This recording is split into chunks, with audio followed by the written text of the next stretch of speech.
Sabbath another day. We give all honor and all praise to Yahweh Ba'ashem Hamashiach. Today's lesson through the Spirit is going to be on Revelation chapter 12. Revelation chapter 12. Just a little prefix for Revelation. Revelation is obviously parabolic. If you read it, I'm sure many of us have. It's very parabolic. A lot of similitudes, analogies used. It's prophetic, and it's historical as far as certain events that happened throughout history. Mainly dealing with us, the Israelites, the real Jews of the Bible. So I wanted to start by reading something about John the Revelator, not to be confused with John the Baptist, as some scholars have, attributed him to. It's been, I think, a few Johns throughout the scripture. So if you can, we're gonna start by reading this out of the, it's from Wikipedia about John the Revelator. Yeah, just from Early tradition says that John was banished to Patmos by the Roman authority. Right. So it says that John the Revelator was banished to the island of Patmos, as we're going to read about in a minute. Go ahead. This tradition is credible because banishment was a common punishment used during the imperial period for a number of offenses. Right. So basically, they try to say that John the Revelator, committed such offenses towards the Roman government, towards the Roman Empire. Right. Go ahead. Among such offenses were the practices of magic and astrology. Now imagine that Esau saying that what John the Revelator was doing was witchcraft. You know what I'm saying? Out of all the stuff that he's done, you know what I'm saying? We can go to the precepts and show how, during the book of Acts, during Paul's time, how the Roman Empire was making money off of witchcraft. You know what I'm saying? But go ahead. Prophecy was viewed by the Romans as belonging to the same category. You can prophesy something, that's witchcraft. You know what I'm saying? Meanwhile, they promote, what's that dude's name, Edomite, who they consider the prophet, some old historian, something like that. I forget his name, but Nostradamus, there you go. They try to propagate him as a prophet. He's talking about the year gonna end in 26, right? Go ahead. Prophecy was viewed by the Romans as belonging to the same category, whether pagan, Jewish, or Christian. Mm-hmm. Prophecy with political implications, like that expressed by John in the book of Revelation, would have been perceived as a threat to Roman political power and order. Right. So, what John the Revelator did, was a threat to their system of government. You know what I'm saying? That would have been an act of treason. You know what I'm saying? You're talking about the downfall of the kingdom that is, in power, at that time. And you're talking about another kingdom coming into place. That's, they would have got him on charges of treason, right? But go ahead. 3 of the islands in Sporadus were placed where political offenders were banished. Right, so that's it on that. But let's go to Revelation chapter 1 and verse 9 now. Let's get that, man. Because, like I said, it's very parabolic. You let the Christian church tell it. They're going to tell you it was an actual beast coming up out of the sea. You know what I'm saying? It was a real dragon with 2 horns and a long tail. You know what I'm saying? And a pitchfork, right? So let's go ahead and get Revelation chapter 1 and verse 9. Revelation chapter 1, verse 9. John, who also am your brother and companion to tribulation. Right. So John, he went through the same tribulations that we are going through right now and that we are about to go through even more so, right? Go ahead. And in the kingdom of patience of Jesus Christ, the Hamashiach. Right. So he was patient in the same way that we have to be, waiting for the Hamashiach's kingdom to be upon this earth. You know what I'm saying? And us to be a part of that kingdom, right? Go ahead. Was in the isle that is called Patmos, for the word of God and for the testimony of Yahweh. Right. So let's get Sirach chapter 39 now. So again, some scholars state that he was beheaded. You know what I'm saying? As a lot of our forefathers had to suffer that type of affliction. You know what I'm saying? So we gotta keep in mind of what happened to our ancestors. You know what I'm saying? We're gonna be going through a lot of these same things. And you gotta be bold, and you gotta, have the faith of Hamashiach in these last days. So let's get Sirach chapter 39 and let's read verse 1. Because again, like I said, Revelation is parabolic, you know what I'm saying? But this was something that our ancestors looked to and studied and rehearsed, you know what I'm saying, to try to get understanding, right? Go ahead, read that. Sirach chapter 39, verse 1. But he that giveth his mind to the law of the Most High, and is occupied in the meditation thereof, will seek out the wisdom of all the aged, and be occupied in prophecy. You're going to be occupied in what? Prophecy. Right. So a person that gives themselves into the laws of the Most High, and they're occupied, and once you build a foundation on the law, you start to understand how to keep the Sabbath day. You start to understand how to keep the feast days when the new moon comes in. You start to understand all of these things. The Most High begins to suffer through His Son. You know what I'm saying? And then you start to he'll allow you a spirit of increase to learn more things, and you start learning the dark sayings. Right? Go ahead, keep reading. Verse 2. Verse 2. He will keep the sayings of the renowned men. Right. So you're gonna start quoting stuff from Abraham. You're gonna start quoting stuff from Moses. You know what I'm saying? A lot of those things is gonna begin to stick with you, right? Go ahead. And where subtle parables are, he will be there also. It's gonna become a natural language for you. You know what I'm saying? Certain things that's said in the scriptures, it's not made plain to all men. You know what I'm saying? So go read verse 3. He will seek out the secrets of grave sentences, and be conversant in dark parables. Right. So look, hey, we got a lot of precepts to go through. Now I'm not gonna overload y'all, but I'm gonna try to make it as plain as possible through the Spirit of the Most High. So for some of them, I'm gonna have y'all just write down. Like you guys could write down 1 Corinthians chapter 12 and verse 31. Where Paul tells us to covet the best gifts. You see what I'm saying? So now write down 1 Corinthians chapter 14 and verse 27. And Paul states you got to covet to prophesy. It's all going to make sense at the end of it, right? Once we get towards the end. Covet to prophesy. It lets you know what that best gift is. And then write down Luke chapter 19 and verse 11 all the way down. Where Yahushua gives a parable about the servants and him having given these servants talents. And he tells them to occupy till I come. Again, we read in Sirach 39 verse 1, he that meditateth on the law and occupied therein will also be occupied in the prophecy. So we got to make sure that that's what we're being occupied in. Luke 19 verse 11 on down, dealing with the parables. So again, John the Revelator was written, most scholars would agree that it's written between 90 AD and 96 AD, right? So let's get, could I have you hold on something? Okay, let's go to Proverbs chapter 1 and verse 5. Right, so it's a lot of scriptures that show how our ancestors dealt in these dark sands. You know what I'm saying? Yahushua spoke in parables to the point where the disciples was like, why you always speaking in parables, man? We can't even understand what you're trying to say. You know what I'm saying? But he said, look, it's not given for everybody to understand.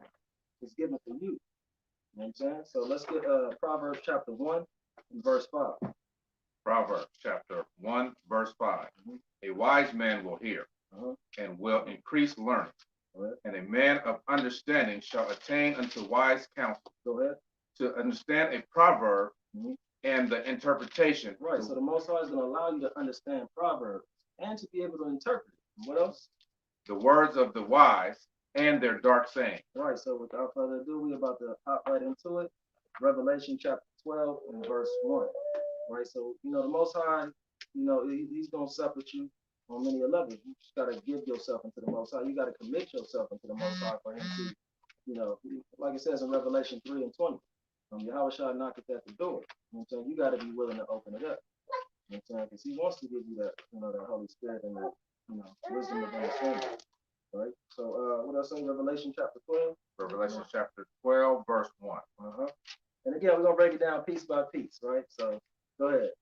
And there appeared a woman, and there appeared a great wonder in heaven. Right, so first I'm going to have you read it all the way through, then we're going to read it again. Go ahead. And there appeared a great wonder in heaven, a woman clothed with the sun, and the moon under her feet, and upon her head a crown of 12 stars. Right, so right there, man, that's a lot said in just that first scripture alone, right? But we're going to break it down, so read it again. And there appeared a great wonder in heaven. So that wonder is talking about a sign, you know what I'm saying? That's what the word wonder is going into. He said there appeared a great sign in heaven, and a sign that you know what you're looking at, what street we on, you know what I'm saying, what store you at, you looking at, the sign, right? So go ahead. a woman clothed with the sun. So it says that a woman was clothed with the sun. Now, who is that woman? A lot of us know already who the woman is, but like it says in Psalms chapter 119, 104, through thy precepts I get understanding. So we got to get these precepts out of the mouth of 2 or 3 witnesses. You know what I'm saying? To be able to prove that this woman is in reference towards Israel, right? So let's go to the classic, Israelite 101. Let's go to Jeremiah chapter 6 and verse 2. You already know. You know what I'm saying? That's like these are some of the basics, but we're gonna go a little even deeper on showing that the woman represents the nation of Israel, right?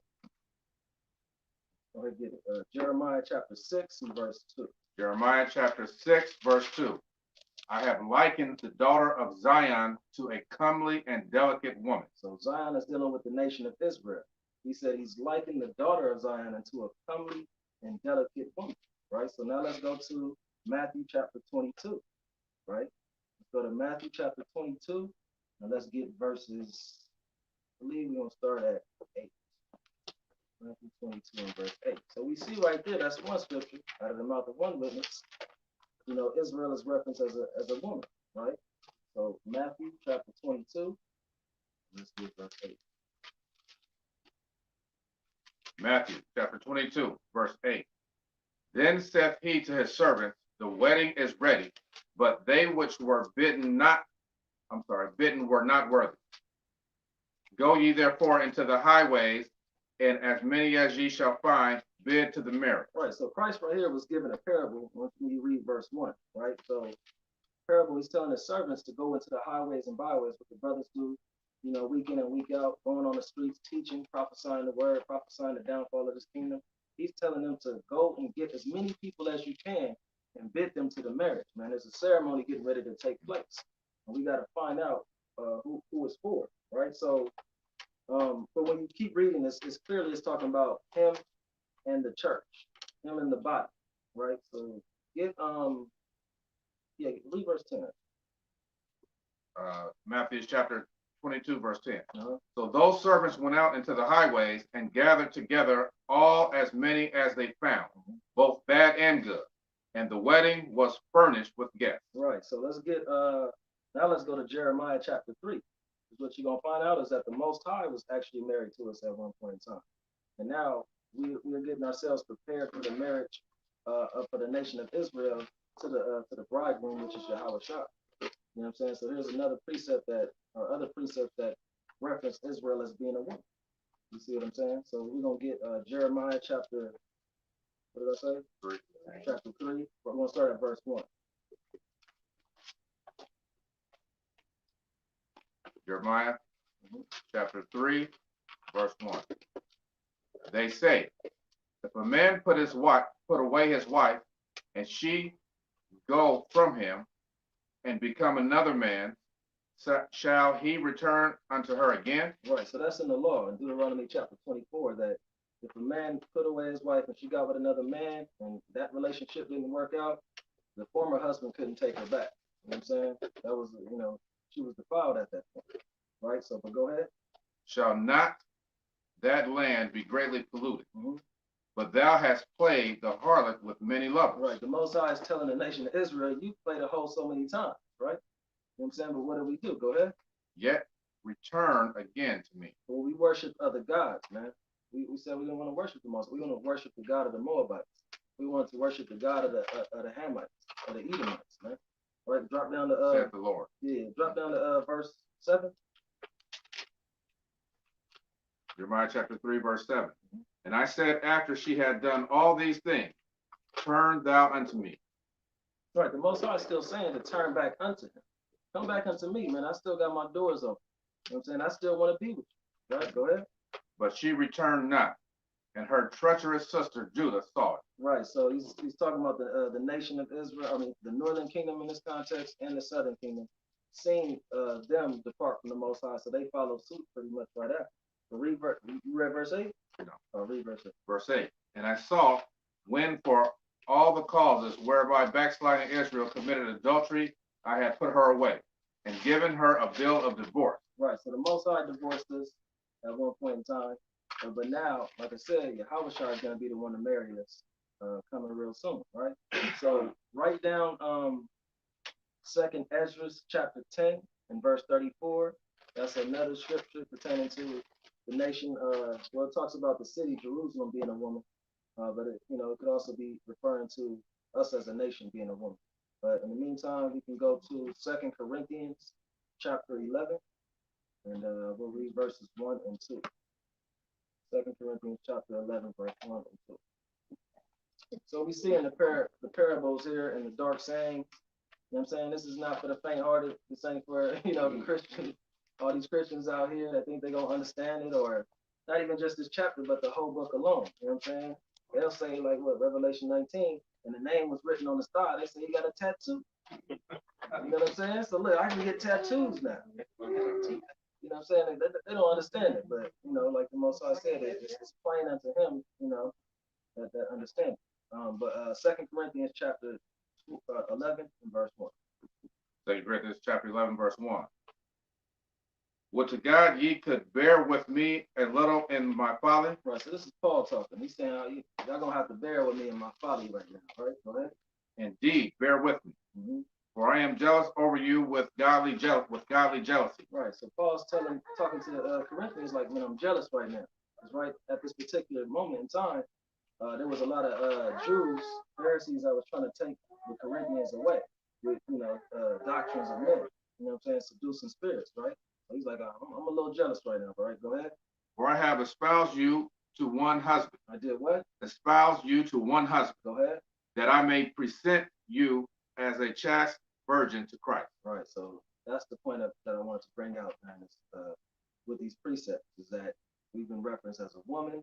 You know what I'm saying? We've been referenced as the bride, and we're referenced as a young maid and a chaste virgin.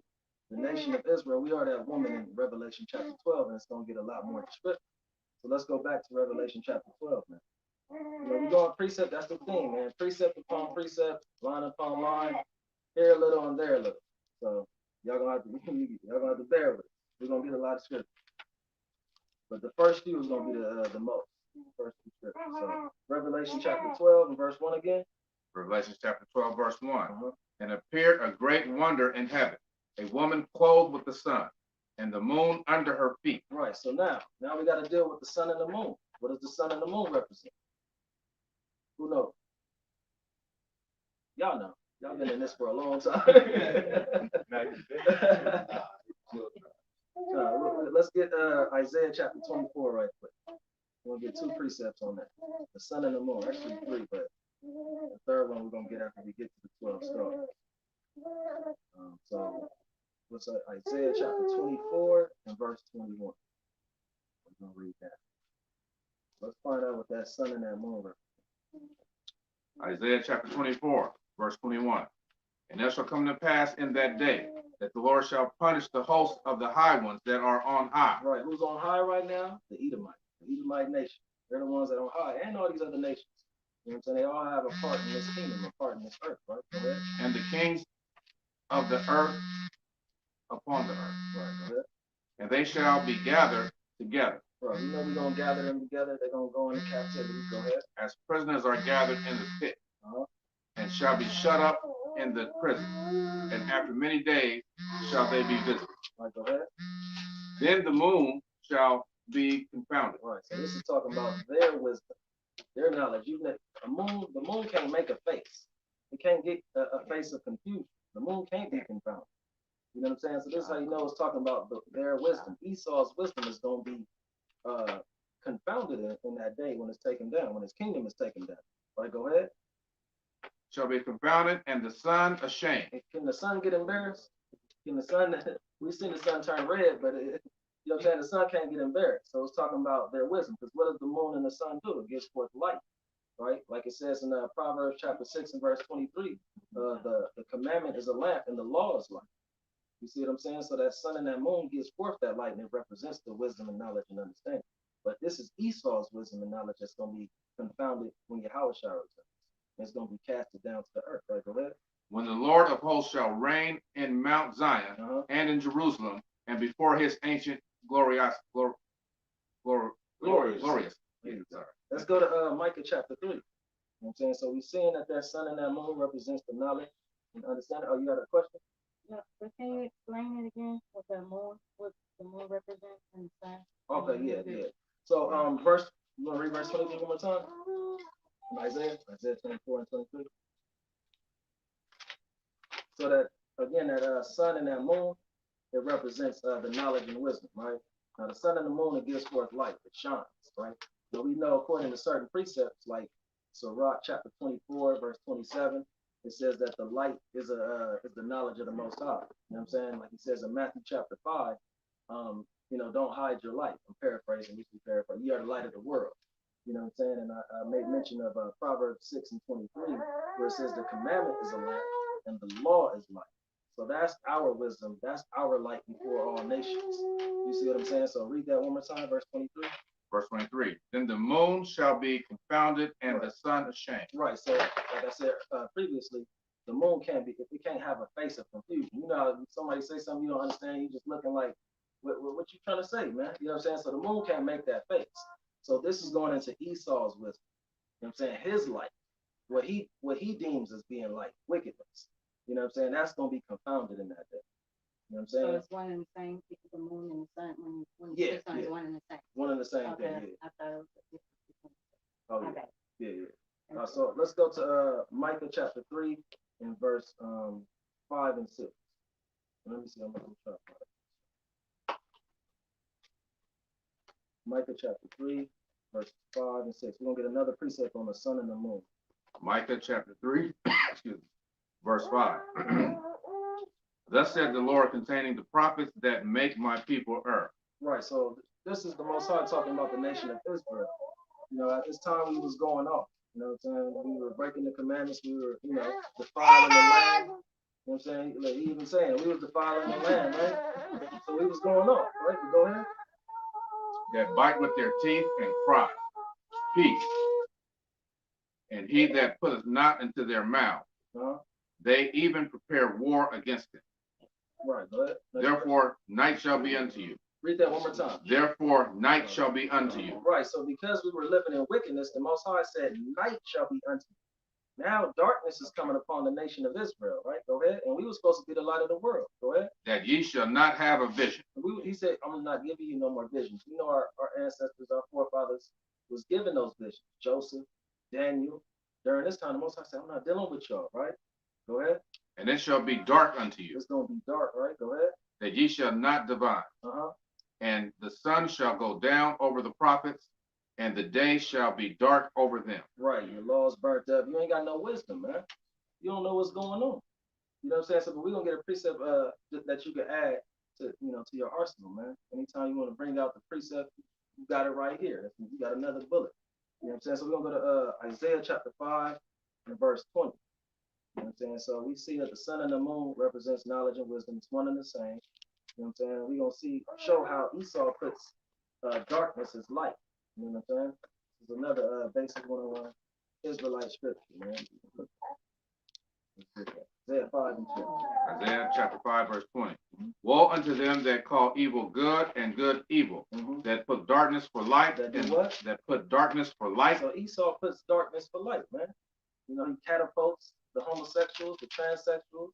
You know what I'm saying? All his wicked agendas that he has, his nefarious ways and thoughts, he puts it for light, right? Go ahead. And light for darkness. And what we teach is darkness. You know what I'm saying? Everybody's scowling at us, looking at us sideways. You know what I'm saying? When we tell them we keep the commandments of the Most High God. All right, go ahead. That put bitter for sweet and sweet for bitter. So there you have it, man. That's how Esau operates, right? Let's go to back to Revelation chapter 12. And we're going to get the next part of that scripture, right? Revelation chapter 12. So we see that the woman represents the nation of Israel. The sun and the moon represents the knowledge and wisdom. Let's see what that next part of Revelation 12 and 1 means. Revelation 12, verse 1.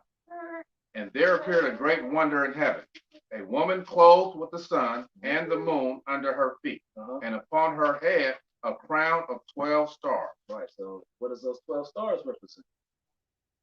The 12 tribes of Israel, right? So now where can we go to prove that? We got he said Genesis 37. Let's go to Genesis chapter 37, and let's get verse 9. So this is how we prove that those 12 tribes are, or those 12 stars are the 12 tribes. Genesis chapter 37, verse 9. Genesis chapter 37, verse 9.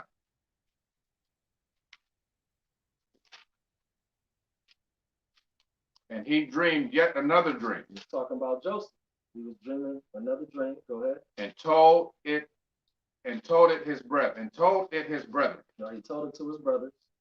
And said, Behold, I have dreamed a dream more. And behold, the sun and the moon and the 11 stars made obeisance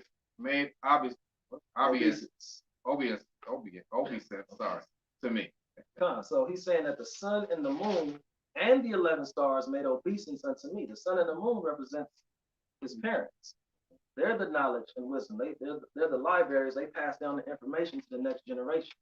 So that's who the sun and the moon are in this context. That's still knowledge and wisdom. And the 11 stars was his 11 brothers. You know what I'm saying? So he said he told it his brothers, he told it his parents, and it's gonna prove the very next verse that that was in reference towards his parents and the 12 and his 11 brothers. Go ahead. Verse 10. And he told it to his father and to his brethren. And his father rebuked him. And his father got mad, right? He rebuked him. Jacob rebuked him. Go ahead. And said unto him, What is this dream that thou hast dreamed? Shall I and thy mother He said, shall what? Shall I, the sun, and thy mother, the moon, and thy brethren, and the 11 stars, right? Go ahead. Indeed come and bow down ourselves to thee on the earth? Right. And he was talking in reference, when you know the history of what Joseph, what took place when he got sold. His brothers was jealous of him because Joseph was Jacob's favorite. Eventually, got sold to the Egyptians, put him in prison for some years, got out, became the right-hand man of the Pharaoh of Egypt. You know what I'm saying? So, but nonetheless, we see the point here was his mother, his father represent the sun and the moon. The 11 stars was the 12 tribes, right? So we see. Let's get some more precepts on that. We're gonna get one more on that. Let's go to Genesis chapter 15. Genesis chapter 15, and we're gonna read chapter 15 and verses 4 and 5. Before we read that, you guys could write down also Nehemiah chapter 9, verse 23.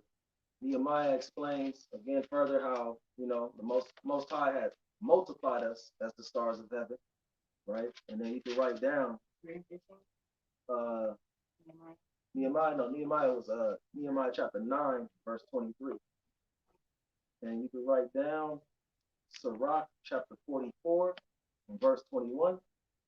That also references the nation of Israel as being stars.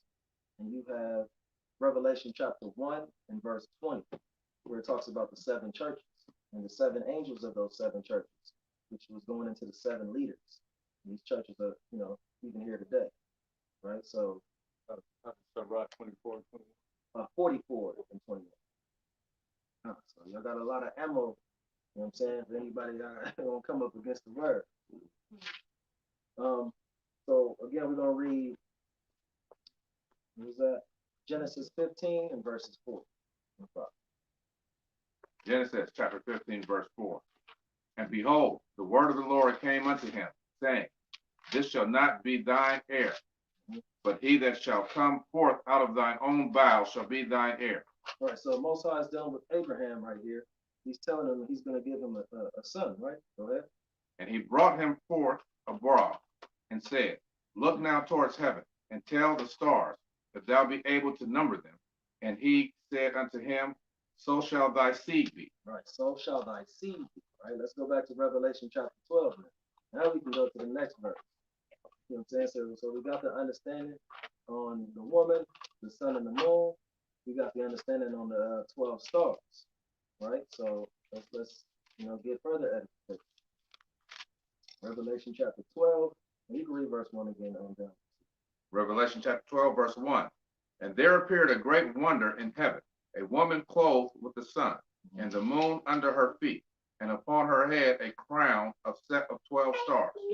And she, being with child, cried, travailing in birth. and pain to be delivered. Right. So the woman Israel was, pregnant, right? What she was pregnant with was, and it's parabolic, of course, pregnant with Yahushua, right? You know what I'm saying? Yahushua is an Israelite. You know what I'm saying? So we'll get one precept on that. Go ahead and let's get to Acts chapter 13, verse 22 and 23. Let's prove that Yahushua came from, the loins of David, you know what I'm saying, which made him an Israelite. You know the virgin birth doctrine out there, but look, you know what I'm saying, the scriptures say what it say. Y'all got to deal with it. You know what I'm saying? So, we'll get that, and then I'll have a few other scriptures for you guys to write down. Acts chapter 13. Acts chapter 13, verse 22. And when he had removed him, he raised up unto them David to be their king, to whom also he gave his testimony and said, I have found David the son of Jesse, and a man after my own heart, which shall fulfill all my will. Of this man's seed, God hath, according to his promise, raised unto Israel a Savior, Yahushua. Right. So he said, after this man's seed. You know what I'm saying? So when you look up the word seed, it's literally talking about a man's sperm. You know what I'm saying? So Christ came from the seed, the lineage of King David. You know what I'm saying? We also know that through Hebrews chapter 7 and verse 14. You guys can write that down. That says that he came out of the tribe of Judah. You know what I'm saying? You guys can write down his lineage, Matthew 1 and 1 all the way down. Other precepts is Romans chapter 1 and verse 3. You got Revelation chapter 22 and verse 16.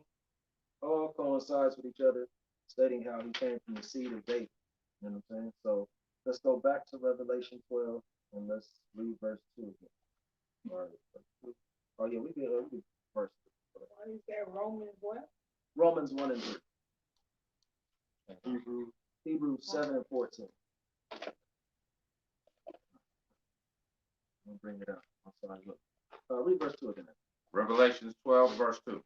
And she being with child cried, travailing in birth, and pain to be delivered. And there appeared another wonder. Another sign, right? Go ahead. And behold, a great red dragon, having 7 heads and 10 horns, and 7 crowns upon his head. It's another scripture that's real meaty, but we're gonna bring it out to the spirit. Read it again one more time. And there appeared another wonder in heaven, and behold, a great red dragon. Stop there. It said red dragon. There appeared another red dragon. So now we have to prove what that dragon represents, right? So now let's prove that it represents man and it also represents nations. Let's go to Jeremiah chapter 51 and verse 34. I'm saying it's dealing with a specific group of people, right? So Jeremiah chapter 51 and verse 34. We're going to prove that this dragon is talking about a specific nation of people. Right? Jeremiah chapter 51. Jeremiah chapter 51, verse 34. Nebuchadnezzar, the king of Babylon, hath devoured me. He hath crushed me. He hath made me an empty vessel. Right. So right now, during this time, Israel was in the Babylonian captivity. He was being subjugated to their laws and being oppressed by them. And then specifically, this scripture is going in about Nebuchadnezzar the king, right? Go ahead. He hath swallowed me up like a dragon. He did what? He hath swallowed me up like a dragon. So we see Nebuchadnezzar was referenced as being a dragon at one point in time, right? But go ahead. He hath filled his belly with my delicacy. He hath cast me out. Let's go to the book of Job, chapter 30 and verse 29. So we're going to get the precept showing how man could be referenced as a dragon. You see what I'm saying? So we're going to get a few more on that. All right. So Job chapter 30 and verse 29. And we know what it says in the beginning of Job. That Job talks about these people that lived in the caves. You know what I'm saying? And then they were spitting on him. They was calling him all types of proverbs and bywords. You know what I'm saying? And he was in the lower state and they took advantage. You see what I'm saying? So let's read what Job said when we go further down to verse 29. Job chapter 30, verse 29. I am a brother to dragons. I am a what? A brother to He dragons. said, straight up and down, I'm a brother to dragons. And what was Job? He was an Israelite. See what I'm saying? But they try to say Job was an Edomite. Right? You know what I'm saying? You ever had some conversations with these Christians and the doctrines they come up with? But he said, I'm a brother to dragons, right? And who was Jacob's brother? Esau was Jacob's brother, right? Go ahead. And a companion to owls. Right, and a companion to owls. And we know Esau liked to use that owl as a symbol of his Illuminati rituals, right? So go to Psalm chapter 44 now. And let's see what David said. You know what I'm saying? We getting these precepts showing, that the dragon represents people on the earth. Y'all could also write down Isaiah chapter 27 and verse 1. Isaiah chapter 27 and verse 1. In the meantime, we're going to get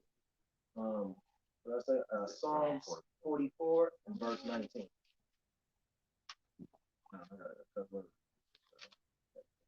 Psalms 44, verse 19. Though thou hast sore broken us in the place of dragons. No, start at the verse before that.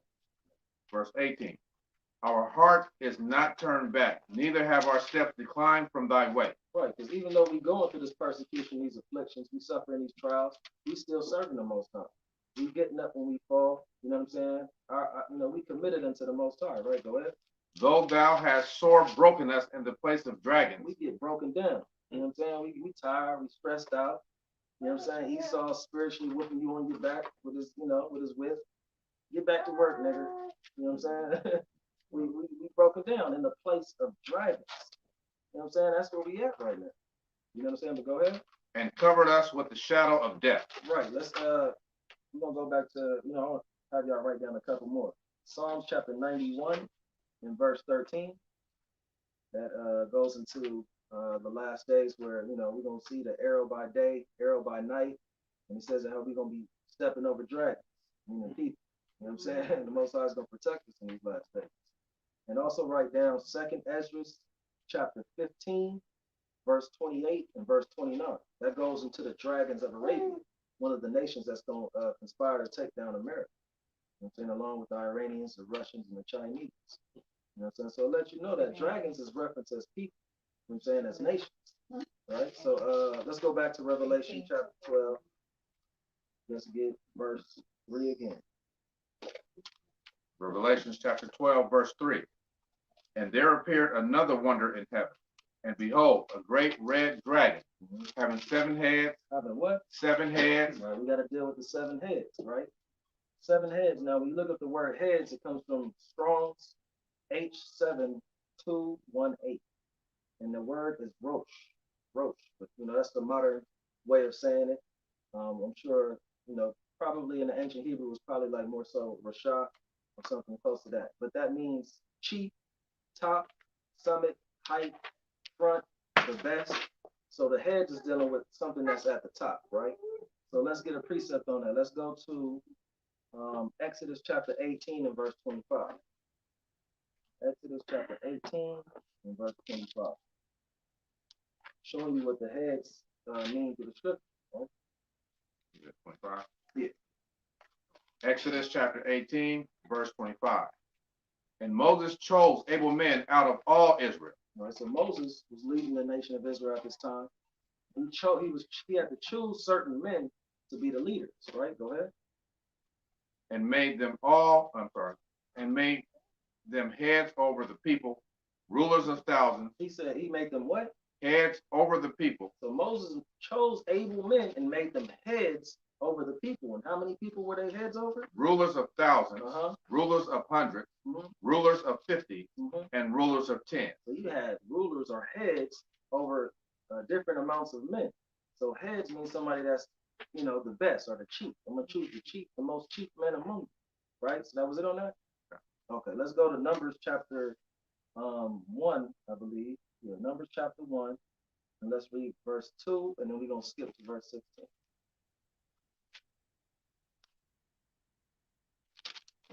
Numbers chapter 1, verse 2. Mm-hmm. Take ye the sum of all the congregation of the children of Israel, after their families, by the house of their fathers, with the number of their names, every male by their poll. So this was going into a genealogy of the nation of Israel. Right, so we're going to drop down to verse 16. Go ahead. Numbers chapter 1, verse 16. These were the renown of the congregation. So they chose the most well-known, you know what I'm saying, the most respected men of the congregation. congregation, right? Go ahead. Princes of the tribes of their fathers, Uh-huh. heads of thousands in They Israel. were what? Heads of thousands in Israel. Right, so heads just means the top, the chief. But let's go back to Revelation chapter 12 now. And you guys could also write down Deuteronomy chapter 1 and verse 15, also references heads. Micah chapter 3, verses 9 through 11, where it says that the heads judge for reward, meaning Israel, being wicked again. You know what I'm saying? But nonetheless, right here in Revelation chapter 12, this is dealing with the top countries, top kingdoms, right? And some of those kingdoms, we're going to read those kingdoms right now. Those 7 heads in this order, right, were Greece, Rome, Spain, France, Germany, Russia, and Great Britain, right? That's who the 7 heads are. That's who the 7 heads represent, right? And it's going to get more descriptive as we read, right? So we see what the 7 heads represent. So read that one more time, verse 3. Revelation chapter 12, verse 3. And there appeared another wonder in heaven, and behold, a great red dragon, having 7 heads and 10 horns, and 7 crowns upon his head. All right, so I'm sorry. Read that one more time. And there appeared another wonder in heaven, and behold, a great red dragon, having 7 heads and 10 horns, Right, and 7 crowns upon his head. so we got to deal with the 10 horns now. The 10 horns represent the top countries in the European Union. You know what I'm saying? In some of those countries, you got other countries that's a part of the European Union, like Italy, France is also a part of that, Germany, Sweden, the Netherlands, Denmark, Finland, Austria, Poland, Portugal, Belgium. All these countries are European, and they all have their part as a part of these 10 horns. Now Esau, I forgot to put the article in there, but he has the top countries that are, the top ones of the European Union. I believe Austria is number 1.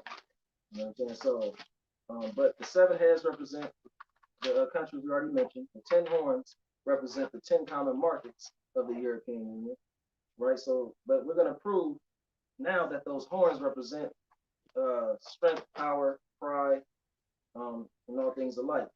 So let's go to Psalms. Well, no, before we do that, let's go to Revelation chapter 17. Revelation chapter 17 and verse 1.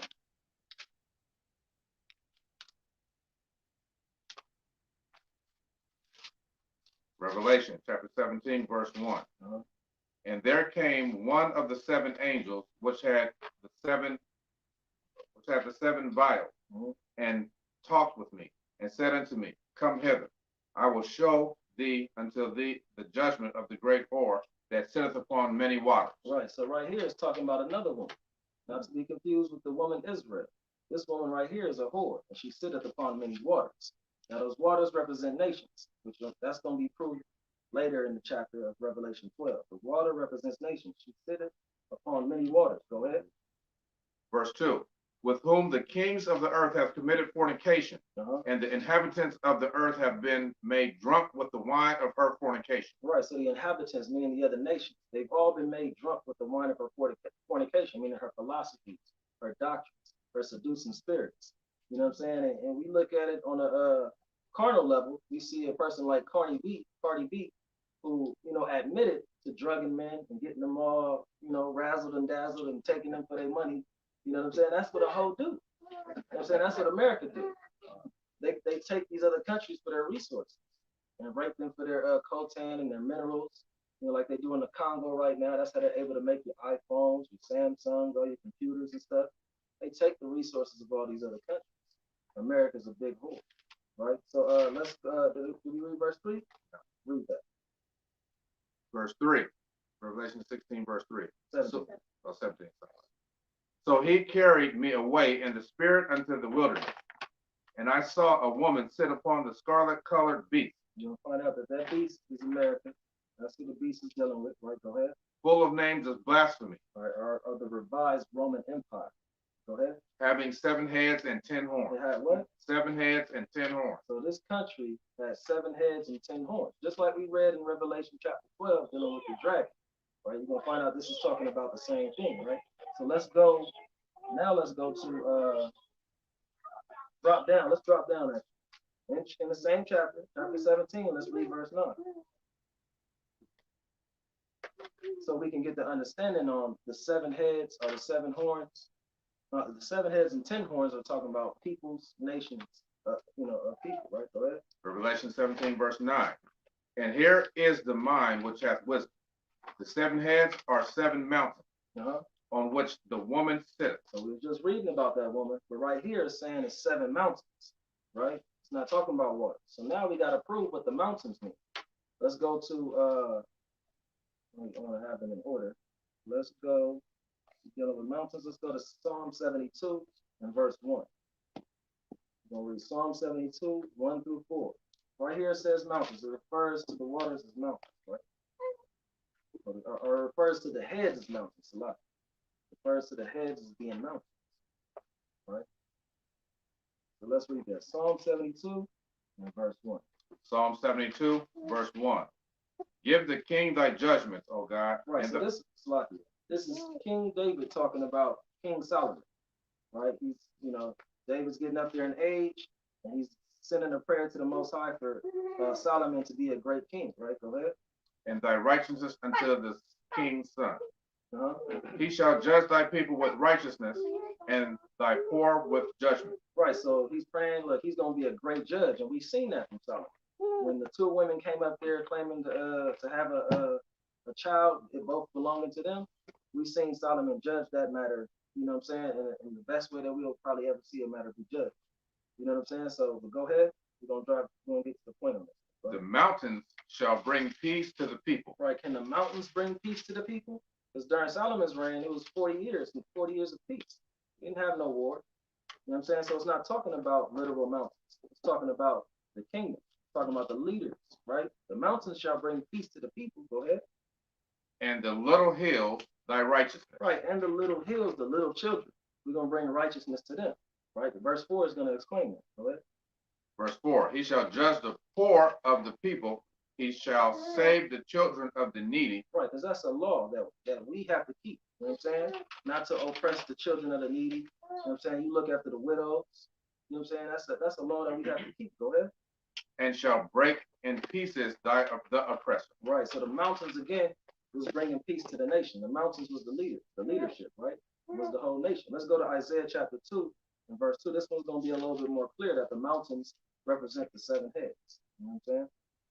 So Isaiah chapter 2 and verse 2.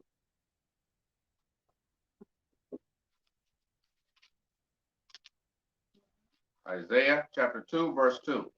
And it shall come to pass in the last days that the mountain of the Lord's house shall be established in the top of the mountain, and shall be exalted above the hills, and all nations shall flow unto it. Right, so the Most High says that the mountain of Zion is going to be established above all the other mountains and hills, right? Go ahead. And shall be exalted above the hills, and all nations shall flow unto it. Right. And many people shall go and say, Come ye, and let us go up to the mountain of the Lord, to the house of the God of Jacob, and he will teach us his way. Right, the Most High is not going to teach them of our ways. Who's going to teach us? Who's going to teach the nations? We're going to be teaching the nations, getting them in order with the laws of the Most High. It's going to be get down or lay down at that time. You know what I'm saying? And again, they're going to be coming up to the mountain of the Lord. That's talking about us, right? Was that it on that? No. And we will walk in his path, for out of Zion shall go forth the law. Right, so ain't no more having sex with animals, Esau. You can't do that no more. Moab, you can't eat no mice. That's out. You know what I'm saying? You're going to get the law, right? So let's go to Jeremiah. And the word of the Lord from Jerusalem. There you go. Let's go to Jeremiah chapter 3 and verse 22. Jeremiah chapter 3. All right, so we represent those mountains, right? But in Revelation chapter 12, those mountains talking about the European Union. All right, so Jeremiah chapter 3 and verse, go ahead and start at What I want. Yeah, go ahead. 23. Jeremiah chapter 3, verse 23. Truly in vain is salvation hoped for from the hills. Right. So he says, truly in vain is salvation hoped for from the hills. I was just watching a debate the other day. On this new little website they got what's that called, a new app, Clubhouse or something? Oh, yeah. Clubhouse, right? So they have Israelite brothers from various camps.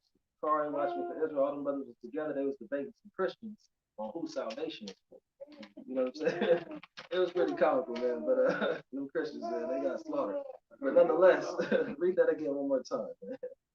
Truly in vain is salvation hoped for from the hills and from the multitude of mountains. Right. So salvation is hoped for from the hills and the multitudes of mountains. Talking about these other nations, they can hope all they want to. Salvation ain't for them. Who is it for? Go ahead. Truly in the Lord our God is the salvation of Israel. Right. So again, the point was the mountains represents people. To represent the hills represents people as well. To represent a nation. To represent an individual. You know what I'm saying? We're seeing how parabolic, how deep, how dark the scriptures can get. Right. So let's go back to Revelation chapter 12. Right. Go back to Revelation chapter 12. And, read verse 3 one more time because I didn't want to miss this point about the horns. Revelation 12, verse 3. And there appeared another wonder in heaven. And behold, a great red dragon, having 7 heads and 10 horns. Right. And another point about this red dragon, the characteristic of this dragon was that it was red. You know what I'm saying? No other nation on this earth that the Most High created was ever described as being red except who? The Edomites. They were described as being red. That's how we know it's talking about the Europeans, right? And look, and some scholars and Bible thumping Edomites will even tell you who these 7 heads that represents the all of these European countries. Some of them will tell you. Some of them say some other stuff, man. But what did I say again? Oh, read that. You already read it. Okay, so I want to deal with the horns right quick. Let's go to Psalm 75 right quick. So the horns represent their military. You know what I'm saying? It also represents their political pride. And we're going to prove that. Let's go to Psalm 75, and we're going to read verses 4 and 5. Now, I actually wanted to get it in order, but we're going to get this first. It's all right. Psalm 75 and verse 4. Psalm 75, verse 4. I said unto the fools, deal not foolishly, and to the wicked, lift not up the horn. So he said to the wicked, lift not up the horn. Right? That horn is their pride. You know what I'm saying? So, and we know who the wicked is. It says in Malachi chapter 1, verse 4, that Esau was the border of wickedness, meaning the beginning and the ending of all wickedness. Right? It says when Alexander the Great came into power, that wickedness increased upon the earth. You know what I'm saying? Nobody does it like him, right? You know what I'm saying? So again, that's their political pride. That horn, right? Read the next verse. Is that it on that? Okay. 75:5. Lift not up your horn on high. Speak not with a stiff neck. Right, and we know Esau speaks with a stiff neck all the time, right? And they do that to their politics. You know what I'm saying? When they're making their little you know what I'm saying? They're passing their bills. You know what I'm saying? They sitting there talking about how they're gonna rule over you. You know what I'm saying? They're passing their bills and their legislation. How we gonna further oppress the Israelites? How we gonna keep them incarcerated? You know what I'm saying? They thinking of all types of ways, and you ain't got a seat at the the national, what is it? You got the EU, the European Union, the summits. I forget the other title for all the countries in the world. We don't have a seat there. United Nations. Yeah, United Nations. You don't see no Negro sitting up there or talking on behalf of us. You know what I'm saying? So, but that's their political pride. That's one of their horns. Let's go to 1 Kings chapter 22 and show that the military strength dealing with horns, right? 1 Kings chapter 22, and we're going to get verse 11. Verse 11. So the point, we're just dealing with the horns. This is going into something else, but still dealing with the horns, and the horns represent the strength and power. Right? 1 Kings chapter 22, verse 11. And Zedekiah, the son of Kana. Kana, made him horns of iron. So at this particular time, just to summarize it, it was King Ahab that was ruling at this time, right? And he was wicked. Most High was, talking about how am I going to destroy him? Talk to his angels, you know what I'm saying? And the Most High put a lying spirit upon the prophets, tell them a lie, like, yeah, you're gonna win this fight, right, buddy. You're gonna win, right? Go ahead, read it again one more time. And Zedekiah, the son of Kenana, made him horns of iron. And he said, Thus said the Lord, with these shalt thou push the Syrians until thou have consumed them. Right. So the horns represent strength, your military.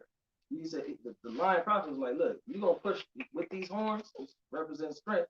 You're gonna push the Syrians. You're gonna defeat Shishak, I think, was the leader of the Syrians at that time. You're gonna defeat them, right? That was it on that, right? Come on, let's go to Zechariah chapter 1 now. Zechariah chapter 1, and we're gonna read verse 18.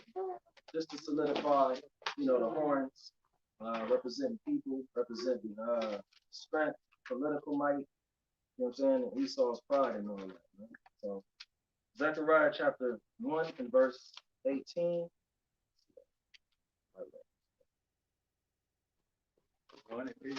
Yeah.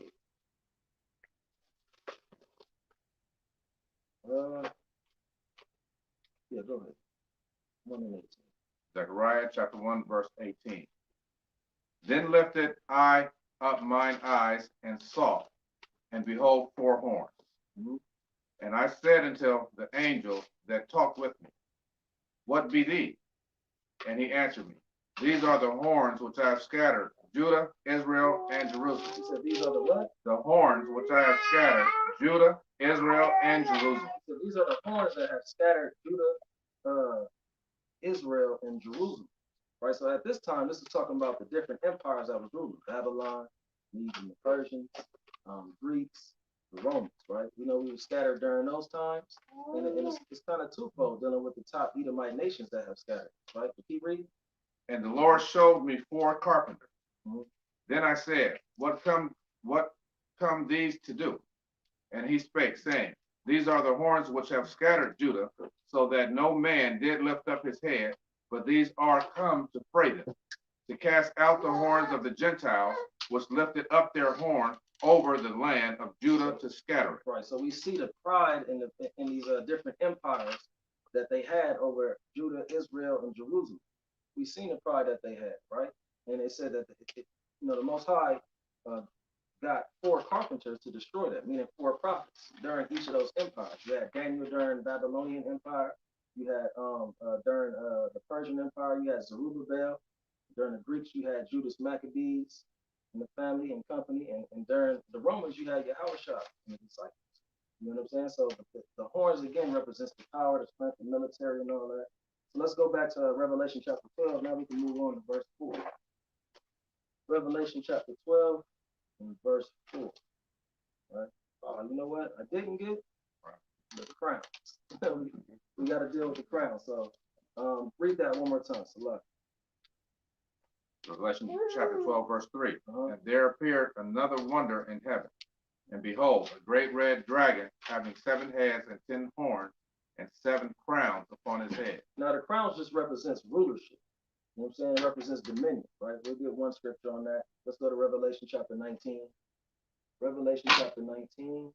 And we're going to get straight to the point. Revelation 19 and 12.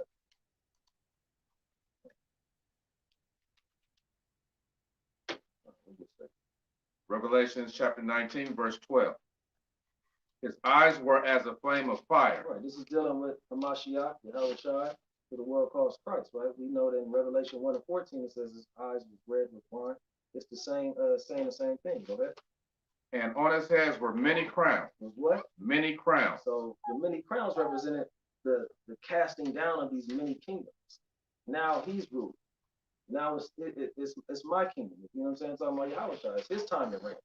And he's going to be reigning forever. Right? So that's what the crowns represent, is rulership, dominion.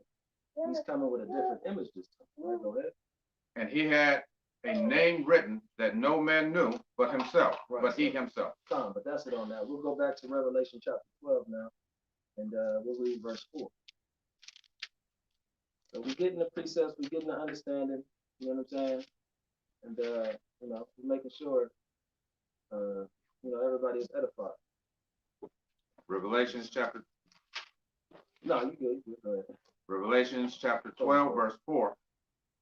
And his tail drew the third part of the stars of heaven. So it's dealing with the dragon. That his tail drew the third part of the stars of heaven. And did what? And did cast them to the earth.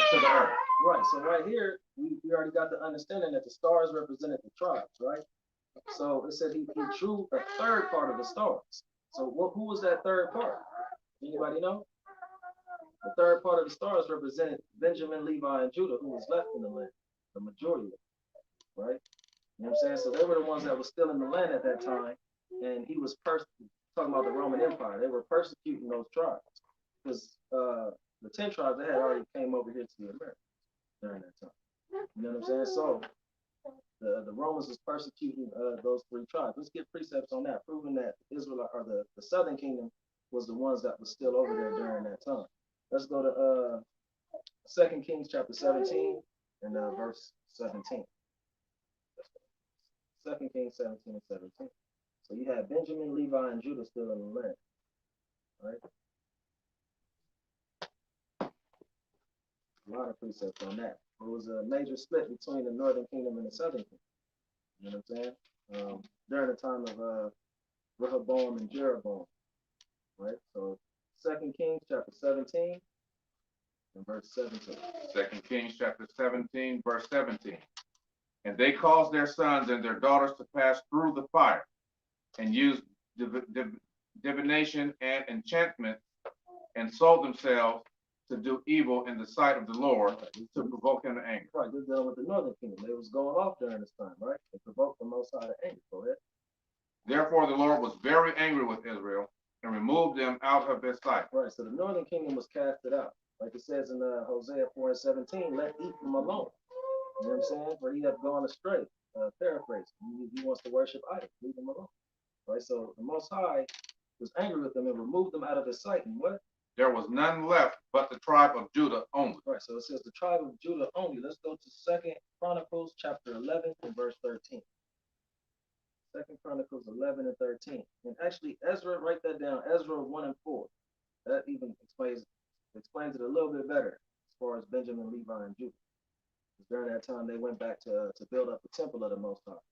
You know what I'm saying? And some of the northern kingdom did come to support or whatever, and you know, to build up with us. But 11 and verse 13. But you know, nonetheless, they, you know, most of them continued on in their own path, right? 2 Chronicles 11 and verse 13. 2 Chronicles 11, verse 13. And the priests and the Levites that were in all Israel resorted to him out of their coast. Right, so the Levites didn't have their own land. So they lived amongst all the other tribes, right? Go ahead. For the Levites left their suburbs and their possessions, and came to Judah and Jerusalem. Right, so they left where they was at, you know, doing the sacrifices for all of the different tribes, and they went back to Judah and Jerusalem, right? Go ahead. For Jeroboam and his sons had cast them off from executing the priest's office unto the Lord. Right, because the northern kingdom was like, look, we don't want you doing no more sacrifices, man. Y'all got to get up out of the land. And we gonna make us our own priests. And we're gonna celebrate our own holy days. Something that we got, right? Go ahead. And he ordained him priest for. Drop down to verse 17. Verse 17. So they strengthened the kingdom of Judah. So the priests, the Levites, they strengthened the kingdom of Judah by joining them, right? Go ahead. And made Rehoboam, the son of Solomon, strong 3 years. Right. For 3 years they walked in the way of David and Solomon. So Benjamin, Levi, and Judah. And again, Ezra 1 and 4, and verse 5 explains how it was Benjamin, Levi as well. So we see that, you know, that's the southern kingdom. The northern kingdom was the rest of the tribes. So let's go back to Revelation chapter 12. And again, the Roman Empire, they were persecuting the church. right? And you could also get write down Luke chapter 21. Luke chapter 21. Matter of fact, hold on. We're gonna probably get that one, but let's go ahead and keep reading Revelation chapter 12 and verse 4. That's where we left off at, right? Revelation chapter 12, verse 4. And his tail drew the third part of the stars of heaven, and did cast them to the earth. And the dragon stood before the woman which was ready to be delivered, for to devour her child as soon as it was born. Right. So, again, we showed how Christ came from the woman. He's an Israelite. He's talking about the king at the time, King Herod, was the one that wanted to persecute Yahushua, wanted to put him to death, right? And we're gonna prove that. Let's go to Matthew chapter 2 and verse 13. Right, so I'm gonna read it again. It says verse 4, and his tail drew the third part of the stars of heaven, and did cast them to the earth, and the dragon stood before the woman, which was ready to be delivered, for to devour her child as soon as it was born. Right, and we know that the Egyptians did that in history. You know what I'm saying? They was killing off a lot of our children. You know what I'm saying? And then the Roman Empire did it as well. And we're about to prove that, right? Matthew chapter 2 and verse 13. Matthew chapter 2, verse 13. And when they were departed, behold, the angel of the Lord appeareth to Joseph in a dream, saying, Arise, and take the young child and his mother, and flee into Egypt, and be thou there until I bring thee word. For Herod will seek the young child to destroy him. For who? Herod will seek the young child to destroy him. And Herod was an Edomite. You look that up, you get that. Esau puts that information up. King Herod was an Edomite, right? So we see that King Herod was the one trying to devour Christ. Revelation 12 is, explaining things in a parabolic form. You know what I'm saying? So let's go back there, Revelation chapter 12, and we're going to read verse 5. Revelation chapter 12, verse 5. And she brought forth a man-child, who was to rule all nations with a rod of iron. Right, so this man-child, which is the Messiah, he's to rule all nations with a rod of iron. Go ahead and write down Revelation chapter 2, verses 26, verse 27, where he told Israel, he that keepeth my works unto the end, to him will I give power over the nations. He shall rule them with a rod of iron.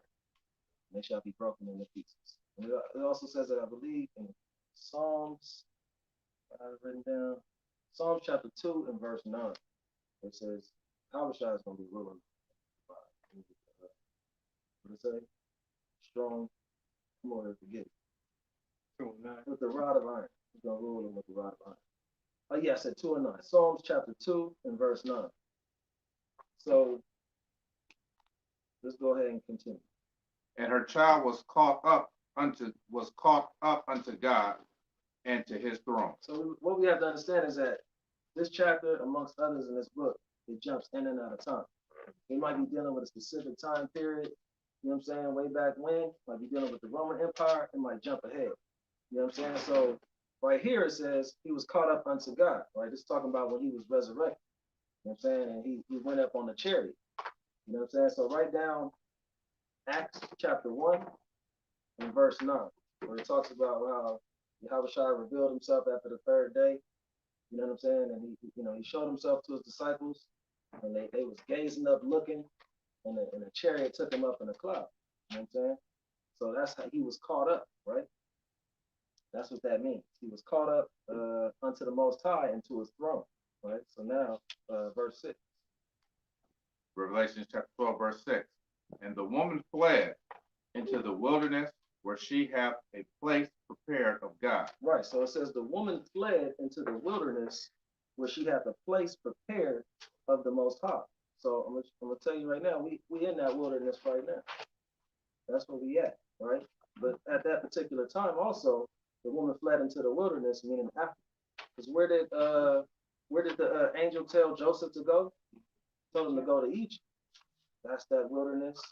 You know what I'm saying? That's the mountains, right? But let's get that place right quick. It said where she had the place prepared of the Most High. Let's go to Hosea chapter 1 and verse 10.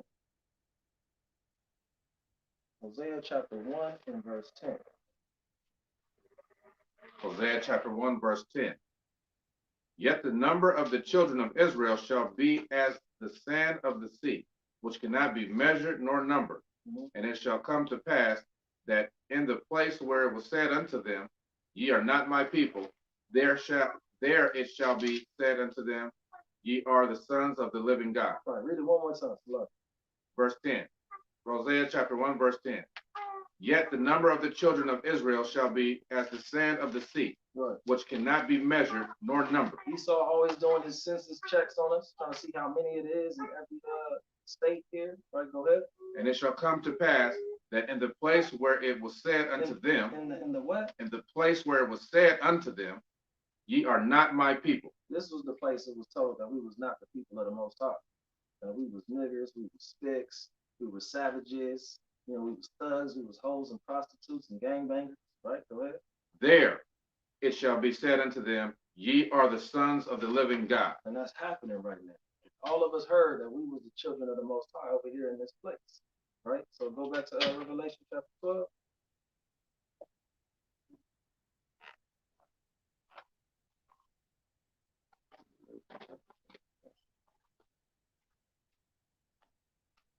So we're going to go back to Revelation chapter 12, and we're going to read verse 6 again. Revelation chapter 12, verse 6. And the woman fled into the wilderness, where she hath a place prepared of God, that they should feed her there 1,260 days. Right, so this one is a real meaty one, man. It's got a lot of meat on this one. So it says that he's going to feed us. The Most High had a place prepared for us, and he's going to feed us there 1,260 days. So that is literally 1,260 days. A score represents 20. Right? So when he says 60, that's 60. So he said 1,260 days, right? Now, when you read Revelation, you're going to see it throughout Revelation several times, but it's mentioned in different phrases. You might see 42 months. You might see, this other ones. You're going to get it, though. But how much is, well, no, I'm not going to go that route. It's actually 3.5 years, right? It's dealing with 3.5 years, right?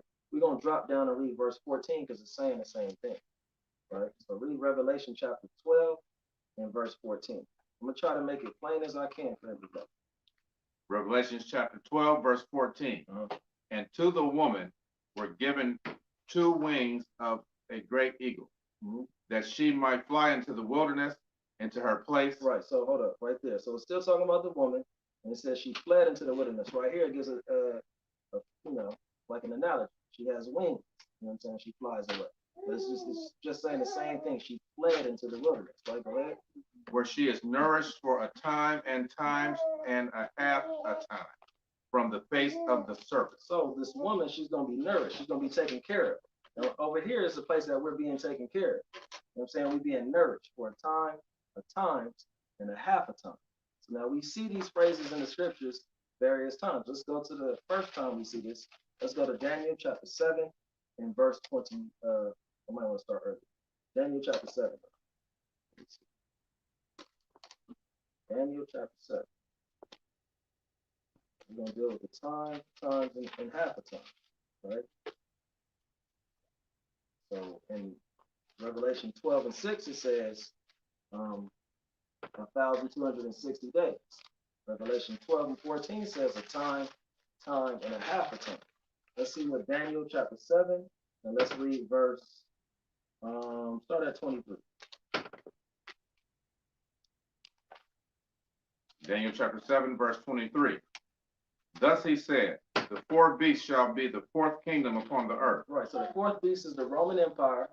You know what I'm saying? Who ruled before that? We know it was Babylon, Medes and Persians, Greeks, and the Romans, right? So this is the 4th beast that Daniel saw. Right, go ahead.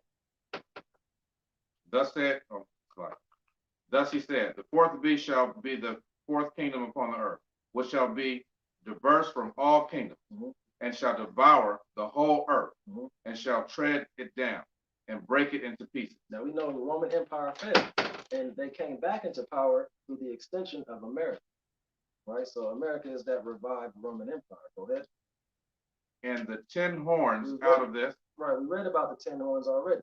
Right, go ahead. And the 10 horns out of this kingdom are 10 kings that shall arise, Uh-huh. and another shall arise after them. Right, so those 10 horns are 10 kings. We didn't even get to this one. Just write down Revelation chapter 17 and verse 17. That says that the horns which thou seest, or the waters which thou seest, are multitudes, peoples, tongues, and nations. Right, so, but nonetheless, it says, and the 10 horns out of this kingdom are 10 kings that shall arise. Go ahead. And he shall diverse from the first. Oh, and read from where it says, and another shall rise. Another shall rise, and another shall arise after them. Right, that's America. Go ahead. And he shall be diverse from the first, and he shall subdue 3 kings. So when America came into power, they subdued the French, they subdued Great Britain, and they subdued who was it? The French, Great Britain, and Spain. Spain, yeah. So they subdued those 3, right? Go ahead. That's that's how America came and made themselves a nation in 1776. They had to subdue those 3 nations. All right, go ahead. And he shall speak great words against the Most High. Now we know that Esau, the so-called white man, speaks great words against the Most High, even sitting himself in his throne saying that he is God. You know what I'm saying? God looks like him. God has blonde hair and blue eyes. You know what I'm saying? So do the angels. So are the Jews. You know what I'm saying? Go ahead. And shall wear out the saints of the Most High. We know we broken down here in the place of prayer. Right, go ahead. And think to change times and law. Right, we keeping the New Year's in January and that in the winter, and various other holidays that they celebrate at odd times. Right. Go ahead. And they shall be given into his hand until a time. We've been given into the Esau's hand. The Israelites been given into his hand for what? Until a time and times and the dividing of time. Right, so Daniel here says a time, times, and dividing a time. Revelation 12 and 14 says a time, times, and half a time. It's saying the same thing, right? So that time represents 360. That's what a time represents. 360. A times is double. Times plural with the S on the end. That's double. That's 720. So a half a time is what? Half a time is 360. So how much is half of 360? Right. So how much does that come up to altogether? 1,260. That's how much that comes up to. So a time is 360. A times is 720. And a half a time is 180. So that's 1,260 days. That's how you add that up at the time, right? So now let's get precepts showing that time represents years. Let's go to first. Let's go to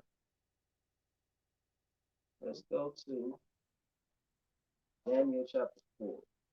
Stay in Daniel, book chapter, verse 30. And prove that times represents years. Daniel chapter 4, verse 31. While the word was in the king's mouth, there fell a voice from heaven saying, O King Nebuchadnezzar, to thee it is spoken. The kingdom is departed from thee. Right, so the Most High is telling King Nebuchadnezzar, look, I'm taking the kingdom away from you. Right, go ahead.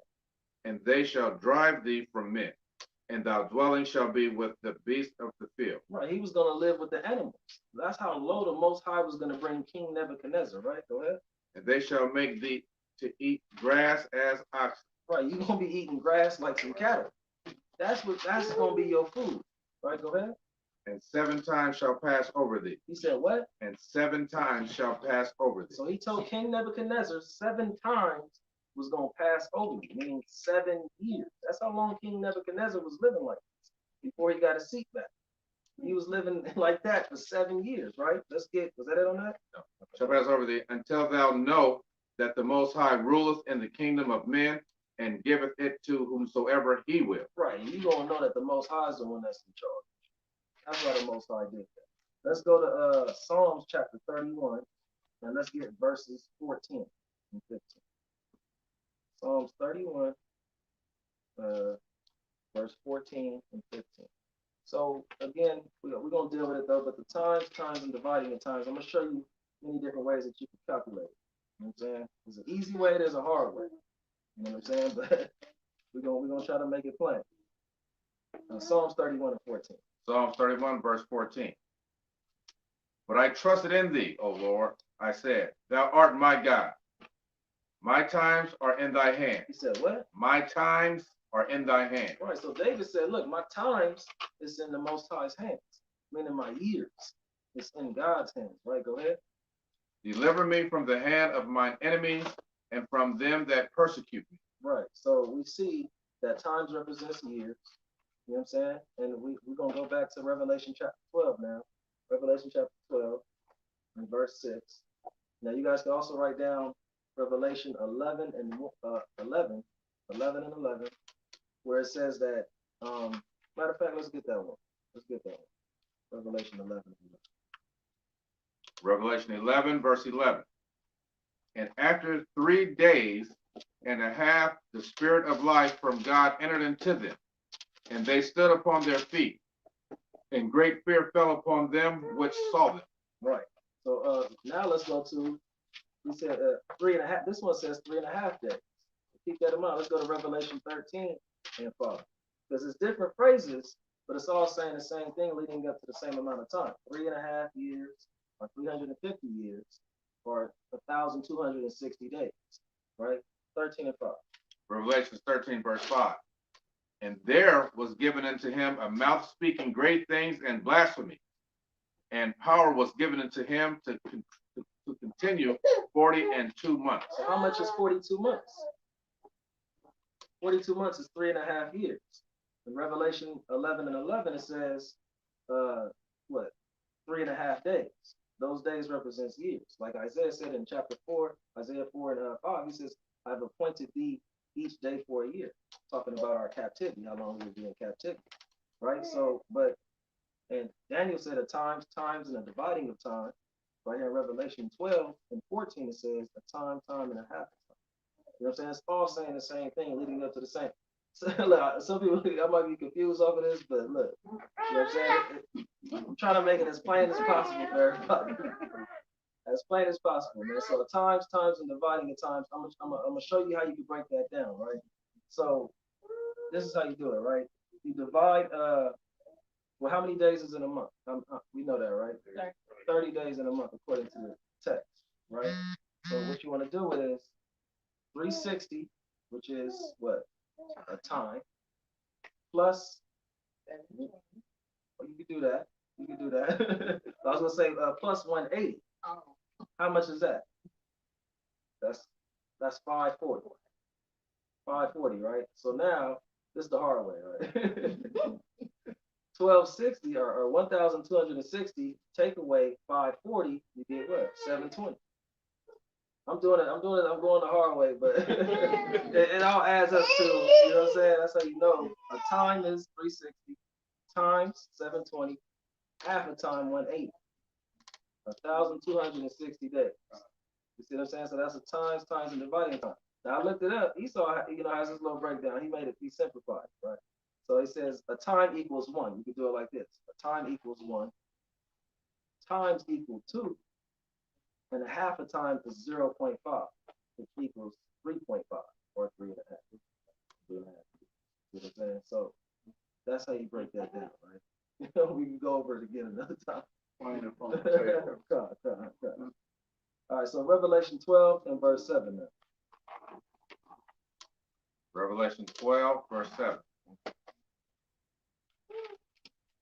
And there was war in heaven. Michael and his angels fought against the dragon. Right, so it's not talking about a literal fight in the presence of the Most High. This is a spiritual fight, but at the same time, it will get physical at the end when Hamashiach comes, right? You know what I'm saying? So he says, Michael and his angels fought against the dragon. Go ahead. And the dragon fought and his angels and prevailed. Right. No, sorry. Let's go to Daniel chapter 12 and verse 1 right quick. So this is Esau, you know what I'm saying, and his military fighting against, preparing to fight against Yahushua and the angels, man. You know what I'm saying? They ain't gonna want to do it either. But the Most High is gonna put the spirit on them too, kind of stand up. You know what I'm saying? See if you can get down. You got your Space Force, Y'all proud? I don't know if y'all seen that picture of that Edomite. She had her chest all out. The first picture of the Space Force. She was like this. And they had two Jakes and Eve in the background. Jake looking all timid. Well, I want to join. Yeah, I'm gonna have to send that to everybody, man. He's so proud, man. You know what I'm saying? So, Daniel chapter 12 and verse 1. Daniel chapter 12, verse 1. Salaki. And they showed this in the movie Legion of Michael, a white Michael coming to fight against a dragon. Y'all ever seen the movie Legion? Crazy shenanigans. You know what I'm saying? Go ahead. And at that time shall Michael stand up, the great prince which standeth for the children of thy people. Right. So we got angels protecting us and guiding us throughout our all the way into the end. You know what I'm saying? And we're gonna see the Hamashiach and the angels, not even really have to put any physical action. We're gonna see them destroy them. The chariots shooting lasers and beams at them, destroying them, right? Go ahead. And there shall be a time of trouble, such as never was since there was a nation, even that same time. Come, that was it on there. Let's go back to that same time. Let's go to 2nd Ezra chapter 13 and verse 8. Esdras? Yeah, Ezra. You know what I'm saying? Because like I said, they got their space force. You know what I'm saying? But we in for a hell of a time, man. What a time to be alive, like they say, man. You know what I'm saying? 2nd Ezra chapter 13 and verse 8. 2nd Ezra 13 and verse 8. We almost there. 2nd Esdras, chapter 13, verse 8. And after this I beheld, and lo, all they which were gathered together to subdue him were sore afraid. Right, so these are talking about the nations. They're going to conspire together. They're going to see him coming back and those chariots and those angels. They're like, man, we got to do something. We got to fight, right? But he said they were sore afraid. They were scared as hell. You imagine being in your little Humvee or helicopter and you seeing the angels face to face, or flying right by you and everything. That's a scary, sight. You know what I'm saying? I want to be in that position. Jake and Eve need to get up out of the Space Force, bro. Right. You know what I'm saying? And yet durst fight. Right, and then he gonna make you fight. The Most High gonna put a spirit in you to say, look, I'm going out, rain, sleet, or snow, man. I'm gonna fight for America. You know what I'm saying? This is for America, right? Go ahead. That was it on that verse 8. Okay, so let's go back to Revelation 12 and we're gonna read verse 8. You know what I'm saying? So we're gonna see a changing of the guards, man. That's what we're gonna see. You know what I'm saying? Revelation chapter 12 and verse 8. So Esau gonna fight. He's gonna try to fight against Yahushua and the angel. All right, go ahead. Verse 8. Revelation 12, verse 8. And prevailed not. And they what? Prevailed not. He ain't gonna prevail. You know what I'm saying? It's already written. All right, go ahead. Neither their place found any more in heaven. And heaven is just talking about rulership. Their position, their authority is not gonna be there no more. Their dominion. It's gonna be ceasing to exist, right? Go ahead. And the great dragon was cast out. Salahi. I'm sorry. Y'all can write down 2nd Ezra 6 and 9. That's dealing with Esau. We know that. Esau is the end of the world, and Jacob is the beginning of it that follows. Right? Also write down Sirach chapter 10 and verse 8. That deals with the translation of different kingdoms. The Most High could translate the kingdom to somebody else. And we already read that before in Daniel 4. You know what I'm saying? Like we did with Nebuchadnezzar. You don't know that the Most High grew up in the kingdom of men. And he's giving it to his son and to us under his son, like Yahushua. All right, so as y'all write that down. Go ahead, verse 9. Revelations chapter 12, verse 9. And the great dragon was cast out, that old serpent called the devil and Satan, which deceiveth the whole world. Right, so hold on. It said that and the great dragon was cast out, that old serpent, right? Now Esau wasn't alive during that time, but he has that same anti-Most High spirit as that serpent did. You see what I'm saying? And it said called the devil and Satan. Now, if the 7 heads and the 10 horns is that dragon, and we prove that it was the white man, and we say that the white man is the devil, are we wrong in saying that? Or does the Bible say it? The Bible says it, right? Now, now people want to see Oh, well, I want to see the white man verbatim. Look, that's not his name. Is not white. He ain't white. He's not the color of milk. You know what I'm saying? The only thing he has in common with milk is an expiration date. That's the only thing. You know what I'm saying? Right. He's red. All right. He's that dragon. So, what? Hold on 1 second. I wanted to get a precept on that. Let's get. Yeah, read it one more time from the top. Revelation chapter 12, verse 9. And the great dragon was cast out, that old serpent called the devil and Satan. The so-called white man is the devil and Satan, right? Which deceiveth the whole world. Right. So, oh yeah, that's what I want to get. Let's get Revelation chapter 2 and verse 10. That's what I want to get. Because Yahushua also called him the devil. You know what I'm saying? We're not the only ones. Farrakhan ain't the only one. That was first Revelation 2 and 2 and 10. Yeah. No, yeah. He go win, man. You know what I'm saying? So Revelation chapter 2 and verse 10. Revelation chapter 2, verse 10. Fear none of those things which thou shalt suffer. Behold, the devil shall cast some of you into prison. He said, who? The devil shall cast some of you into prison. Who was ruling during this time? The Romans. During Christ's time, it was the Romans ruling. And who was casting the prophets and the disciples and the apostles into prison? The Caucasian Romans. There you have it, another precept. The white man is the devil. Right, go ahead. That ye may be tried, and ye shall have tribulation 10 days. 10 days is just a certain time period, not a literal 10 days. But let's go to 1 Kings chapter 11. Let's get one more on that. 1 Kings chapter 11 and verse 14. Right? We had somebody, wanted to rise up against King Solomon. You know what I'm saying? We'll find out who that was and what they called. 1 Kings chapter 11 and verse 14. 1 Kings chapter 11, verse 14. And the Lord stirred up an adversary unto Solomon. He stirred up an adversary. What does the word adversary mean? It means Satan. Straight up and down, Satan. Right? Go ahead. Hadad the Edomite. Who was it? Hadad the Edomite. Most High raised up Satan, Hadad the Edomite, because he remembered what King David, when he was whooping his forefathers' asses. There's no other way to put it. He remembered all that King David did to his forefathers. He's like, man, I gotta, get back at the Israelites. Something waiting for my time, man. Right, but go ahead. He was of the king's seed in Edom. Right, so he was of the king's seed in Edom. He was of the renown in Edom. Right, so let's go back to Revelation chapter 12. Right, so we got 3 precepts showing you that the so-called white man is the devil and Satan. Right, read that verse 9 one more time. Revelation chapter 12, verse 9. And the great dragon was cast out, that old serpent called the devil and Satan, which deceiveth the whole world. Right, so how did he deceive the whole world? With that image, that golden standard image, right? Caesar Borgia, the blonde hair, the blue eyes. He deceived everybody, into believing like that's how we should be looking. I gotta dye my hair blonde. I gotta have blue eyes.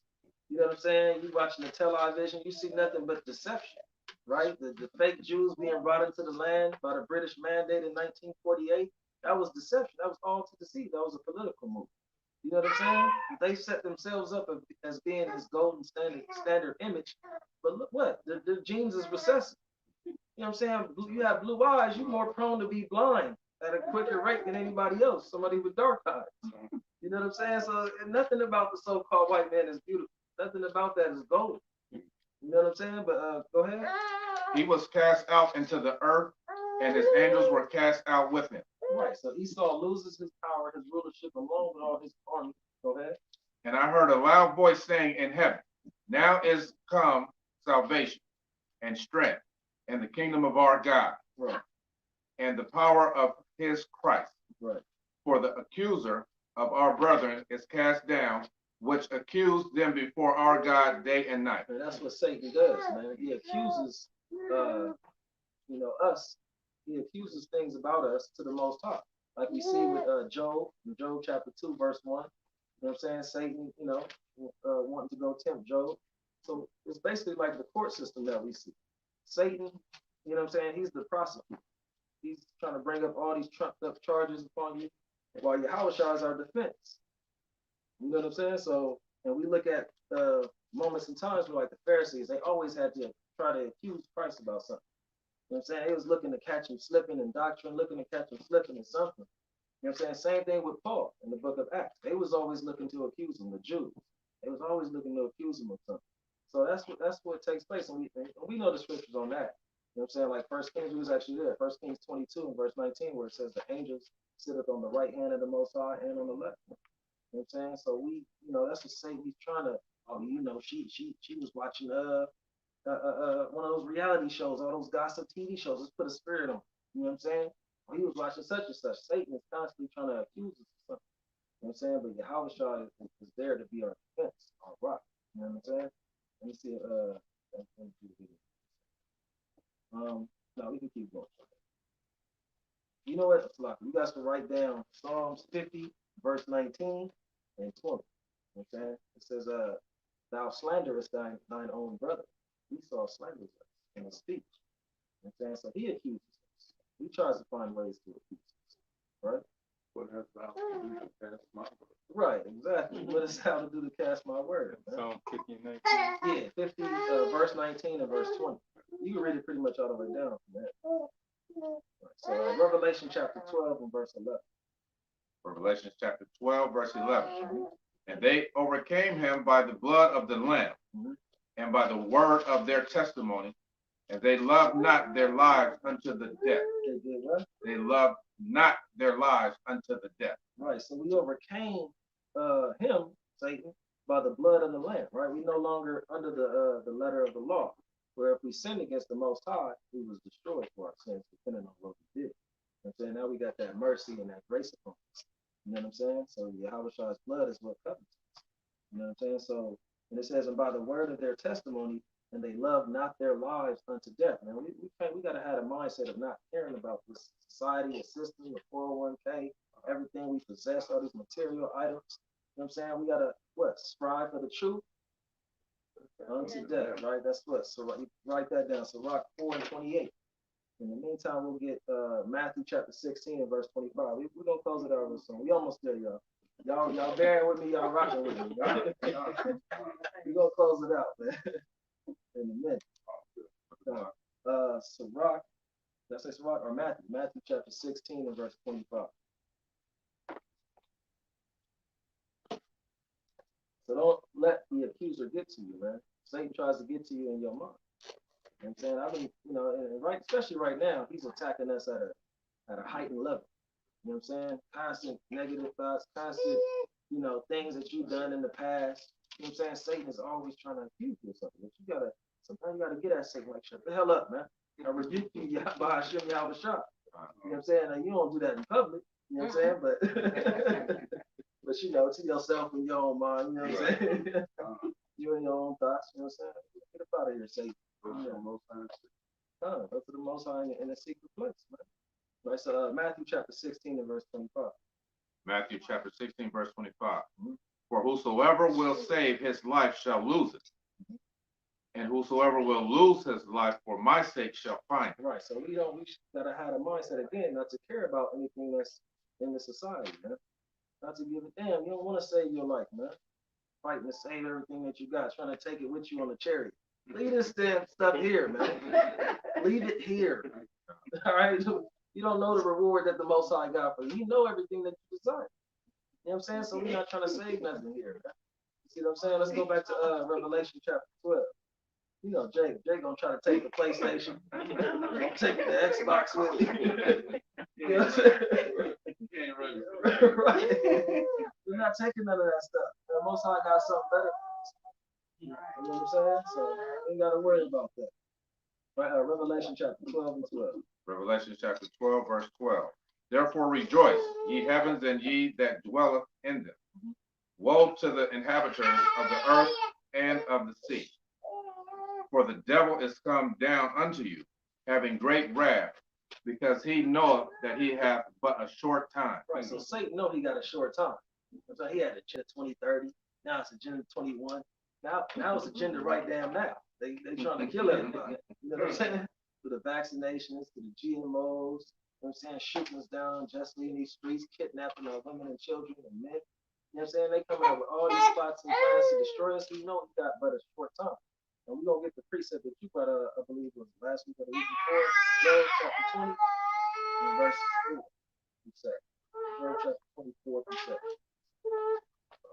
So Satan Esau, he knows he got a short time, man. So he's on a mission right now, man. He working everything through deception.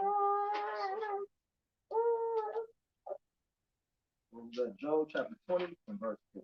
Job chapter 20, verse 4. Knowest thou not of this of old, since man was placed upon earth, that the triumphing of the wicked is short, and the joy of the hypocrite but for a moment? Right, so the triumphing of the wicked is short. I mean, it might feel like a long time. Might feel like, man, his kingdom is just never ending, but it's short, man. You know what I'm saying? Like he brought up before, Psalms 126, it's going to feel like a dream when we get taken up out of here. We're going to be sitting back laughing. When we see when we're on the chairs, we looking at the destruction. Somebody we told the truth to, the angel gonna be like, look, watch me hit him with this missile rifle. Watch this. You know what I'm saying? And that was the brother that, rejected the word. Remember him? Boom. You know what I'm saying? That's how it's gonna be. You know what I'm saying? So write down Psalms 37 and verse 36. That's basically going into Esau passing away. And it's gonna be like he never existed. You know what I'm saying? You're going to be looking for it, Edomite in the kingdom. Like, did we really destroy all of them? You know what I'm saying? You're going to be looking for it. Let's go to, in the meantime, let's go to Jeremiah chapter 49 and verse 10. You know what I'm saying? Because the Most High is exposing Esau through his prophets, through various sources and outlets. You got Edomites exposing Edomites. You know what I'm saying? So that was 49? Yeah, Jeremiah chapter 49 and verse 10. So it's a lot of information coming out in these last days. It said, wisdom shall be increased. You know what I'm saying? So we're seeing that. Jeremiah chapter 49 and verse 10. Jeremiah chapter 49, verse 10. But I have made Esau bare. Right, so Esau's being stripped. You know what I'm saying? America was once a beautiful place. You know what I'm saying? It had her, makeup done right. You know what I'm saying? Everything set up right. You know what I'm saying? But the Most High strip it. You know what I'm saying? Nobody's drunk no more. We sobered up. You know what I'm saying? Wake up next to America, she don't look so good no more. Saying she got bags under her eyes, titties sagging. You know what I'm saying? Keeping it above. Esau, America's being made bare right now, man. You know what I'm saying? Go ahead. I have uncovered his secret places, and he shall not be able to hide himself. Right, America can't hide. All the blood shed that you didn't spit over here in this land, and in various other, all over the world, man. You know what I'm saying? Go ahead. His seed is spoiled. His what? His seed is spoiled. Some people try to say, well, it was just Esau. It didn't say nothing about his, descendants. No, I said what? His seed is spoiled. His seed line. Everybody polluted, man. You know what I'm saying? So don't trust in your Mr. Rogers, your neighborhood friendly white man. He's spoiled as well. You know what I'm saying? A lot of us grew up, we like certain Edomites. I like Stone Cold, Steve Austin. You know what I'm saying? But look, he's spoiled as well. Right? Go ahead. And his brethren and his neighbors, and he is not. And he's going to be as though he never existed. You know what I'm saying? So that's what's going to happen to Esau. Man. Let's go back to Revelation 12. Let's read verse 13. Revelation 12 and 13. Revelation 12, verse 13. And when the dragon saw that he was cast into the earth. When Esau saw that he was losing his kingdom, his economy was collapsing, it was falling, his power, he was losing that grip on that. When he saw that, go ahead. He persecuted the woman which brought forth the man-child. Right, so he started to persecute us even more so. Right, go ahead. And to the woman were given 2 wings of a great eagle, that she might fly into the wilderness, into her place, where she is nourished for a time and times and a half a time from the face of the serpent. We read that already, right? So we got that understanding. Go ahead. And the serpent cast out of his mouth water as a flood after the woman. Right. So the serpent cast out of his mouth water as a flood. Let's get Job chapter 15 and verse 16. So Esau casting out water as a flood. What does that mean? Talking about his lies, his deception. Right? He cast it out of his mouth, trying to deceive everybody, through his deception, through his media, through his TV. You know what I'm saying? He did a hell of a job, though, too. Our people hard headed. So, Job chapter 15 and verse 16. Job chapter 15, verse 16. How much more abominable and filthy is man? Yeah, go ahead. Which drinketh iniquity like water. They do what? Drinketh iniquity like water. So man drinketh iniquity like water. You know what I'm saying? And Esau, he practices it. Like it says in Micah chapter 2 and verse 1. He wakes up in the morning, that's the first thing he does, is seeing what wicked thing can he do. How much more wicked can he get? You see what I'm saying? So let's go to that's the lies and the slander of that water. Right? Let's go to Isaiah chapter 17 and verse 12. Isaiah chapter 17 and verse 12. You get some more precepts on the flood and on the water.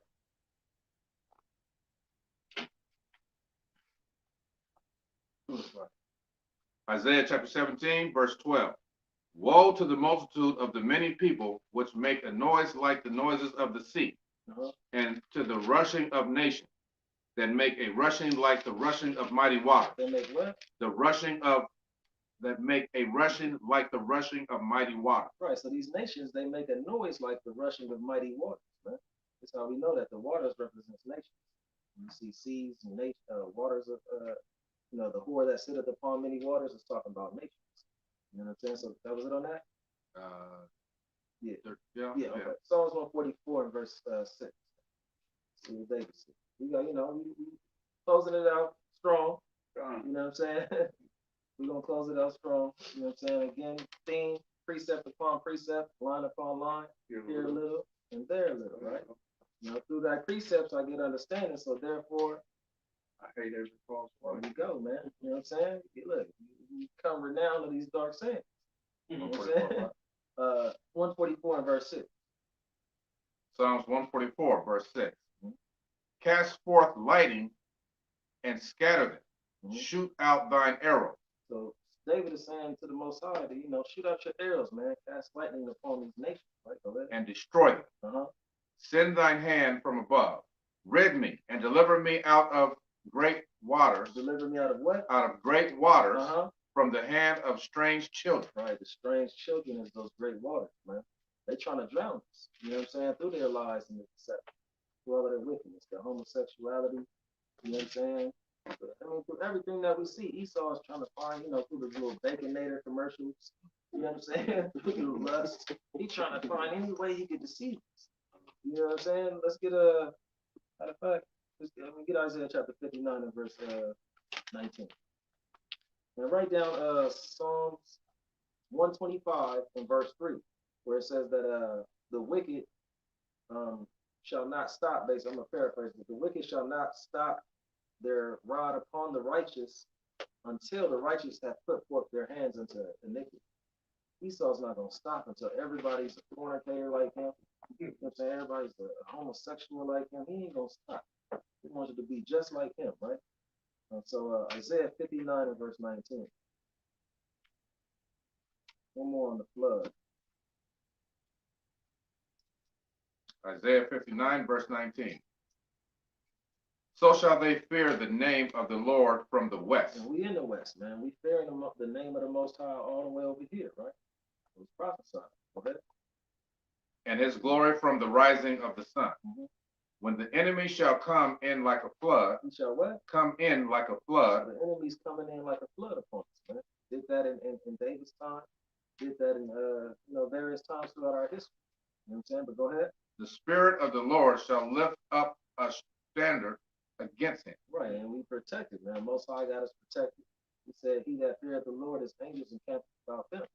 You know what I'm saying? So go ahead. That was it on that. And the Redeemer shall come to Zion, and unto them that turn from transgression in Jacob, saith the Lord. Right. So write down Psalms 85 and 11. I think I brought that out earlier. It says, truth shall spring out of the earth. You know what I'm saying?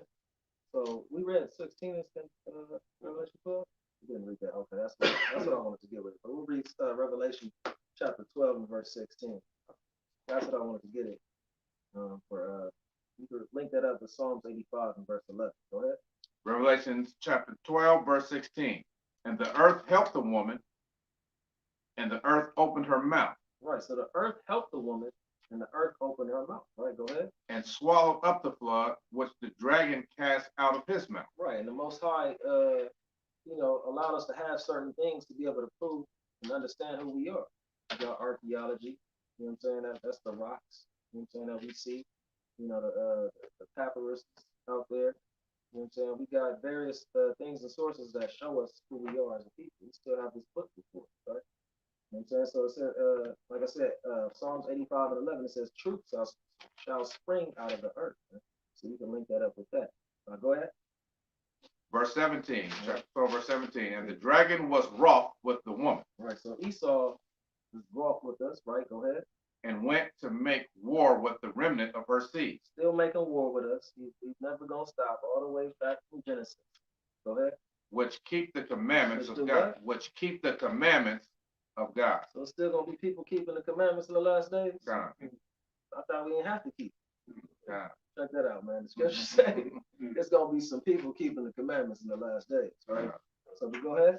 And have the testimony of Jesus Christ, Yahweh. Right. So they're, Esau's making war against us. Those that keep the commandments of the Most High, obviously we're coming into the time where, they're going to accuse us. They're going to find some false accusations of those Hebrew Israelites.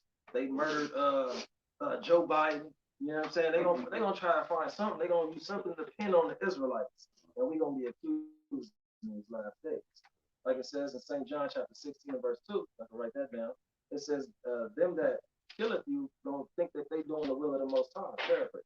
They're going to be thinking that they doing the will of the Most High. They're going to be in such a rage of just persecuting us. They're going to think it's righteous what they do. Right? In the meantime, let's go to Revelation chapter 19. Revelation 19 and verse 10, because it said that which keep the commandments of God and have the testimony of Hamashiach, Hamashiach, right? So write down also Matthew 10, verses 17, to 20, I believe, where it talks about, beware, you're going to be sent up before governors and kings. You know what I'm saying? That's what we're going to have to deal with in these last days.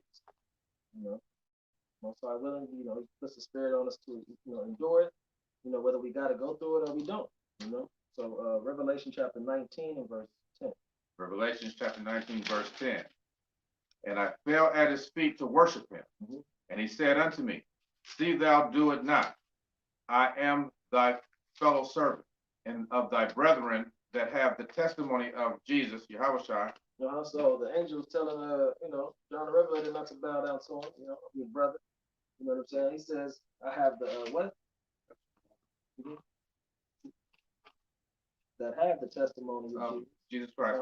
Worship God, for the testimony of Jesus is the spirit of prophecy. It's the what? The spirit of prophecy. So that's what we have. We have the spirit of prophecy, man. And Esau, again, like John the Revelator, he prophesying, that's witchcraft.